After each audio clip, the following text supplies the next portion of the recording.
Masyarakat pada penghuni sungai besar juga bisa kita jumpai di Kalimantan Timur. Di Kabupaten Kutai Timur sana, ada sebuah sungai besar bernama Sangata. Sungai ini terkenal punya aliran yang cukup deras. Sungai Sangata menjadi jalur transportasi. Di waktu-waktu tertentu, sering terlihat aktivitas warga mencari ikan secara tradisional dengan peralatan sederhana dari bambu, berupa tangkup atau lawa, sejenis saringan ikan yang cukup besar. Ada pula yang membawa bubu, jebakan ikan yang juga dari bambu. Uniknya, yang mencari ikan dengan peralatan dari bambu justru kaum wanita. Wah, lumayan banyak nih yang mau menangkap ikannya. Khusus untuk bubu, siapkan umpannya dulu ya. Gak perlu jauh mencari, cukup ambil dari kebun, umpan sudah didapat. Ini dia nih umpannya, ketela pohon alias singkong. Yalah, kirain orang doang nih yang doyan sama singkong. Ternyata ikan di Kalimantan juga doyan ya. Jika sudah siap semuanya, langsung aja nih kita berangkat ke sungai. Oh iya, supaya pencarian ikan aman dan lancar, ada semacam adat yang harus dijaga dan diperhatikan. Jangan sampai dilanggar ya, semuanya demi kebaikan bersama. Nih, bau tading-tading gak pak nyikap bukan tempat halak ya. Halak atau teguk ya letak kemudian teriak. Anu bak biok dah. Gila lah au. Boleh teguk ulat pe, anu kumah ulat. Ni ulat kini, kumah pe, nang tilur nala atuk pemungkin apa? Dari Dusun Rindang Benua menuju sungai terdekat berjarak sekitar 2 km saja. Ditempuh dengan berjalan kaki, masih aman lah. Begitu tiba di lokasi, para ibu pun langsung beraksi, fams. Tanpa komando, mereka langsung nyebur aja tuh ke air. Gak sabar ya, Bu.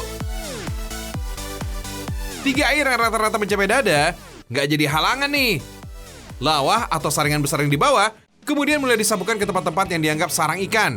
Semoga aja ya, banyak ikan yang tertangkap. Kegiatan mencari ikan secara tradisional bersama-sama disebut nyingkap. Berdasarkan tradisi suku Dayak Dusun Rindang Benua, kegiatan menyingkap ikan memang menjadi tugas kaum wanita. Kalau untuk laki mancing, jala, pasang pukat.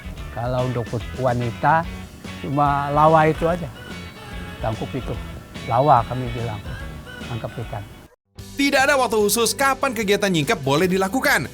Kapanpun mereka mau, bisa aja nih dikerjain. Biasanya sih nyingkap ikan selalu dilakukan berkelompok antara 5 hingga puluhan orang jumlahnya. Terjun ke dalam sungai beramai-ramai akan membuat sungai menjadi keruh. Katanya sih, jika air sungai mendadak keruh, ikan-ikan akan keluar dan mudah ditangkap karena mabuk. Ikan yang didapat akan dikumpulkan dalam keranjang kecil dari anyaman bambu atau botol air mineral. Keranjang dan botol tempat ikan kadang diikatkan ke kepala tuh, fams. Bubunya jangan lupa dipasang dong. Bubu dipasang pada saluran air yang kecil-kecil. Untuk memasang bubu, gunakan batang pohon agar bubu tidak mudah goyah. Kemudian, umpan dimasukkan pada bagian tengah bubu, sedangkan aliran air di sekeliling bubu disumbat dengan daun. Dengan begitu, mau nggak mau, ikan akan melintas di dalam bubu. Terjebak deh. Tapi, baik menyingkap dengan bubu ataupun lawa, yang namanya cari ikan tergantung keberuntungan. Berharap dapat ikan besar, yang terkumpul malah ikan kecil-kecil tuh. Ya, nggak apa-apa lah ya. Besar kecilnya rezeki tetap harus disyukuri. Nah, jika nyingkap sudah selesai, waktunya mengumpulkan hasil tangkapan nih, fams. Wah, dapatnya banyak juga ya hari ini ya. Ada ikan haruan, betok, belut, dan keong sungai.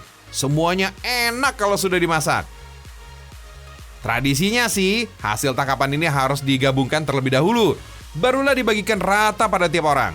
Enaknya kita masak apa nih hasil nyingkap hari ini nih, fams? Berhubung ikannya tidak terlalu besar, cocok nih dimasak bambu. Bahan-bahannya sederhana aja kok. Terdiri dari garam dan serai. Bambunya jangan lupa. Kita cuci bersih semua ikannya ya. Bubuhi garam, aduk-aduk bersama batang serainya. Beres! Selanjutnya, masukkan ikan ke dalam bambu. Lalu tutup rapat ujungnya dengan daun pisang. Penggunaan daun pisang ini akan memperkuat aroma dan rasa. Makin mantap deh! Memasak ikan dalam bambu ini memang butuh kesabaran, fams. Aroma dari bambu dan kayu bakar akan membuat cita rasa ikan yang dimasak menjadi khas. Makanya, penggunaan bumbu dan rempah ini nggak perlu berlebihan. Tidak sampai 30 menit proses pembakaran, air di dalam bambu mulai berbuih. Tanda sudah mendidih nih, tapi prosesnya belum selesai. Nah, supaya matangnya merata, bilah-bilah bambu ini harus dibalik ya. Awas, hati-hati, panas tuh. Jangan sampai tumpah ya. Tunggu sekitar 30 menit lagi sampai ikan di dalam bambu matang sempurna. Nah, udah mateng nih. Wih, ternyata gak cuma ikan aja ya.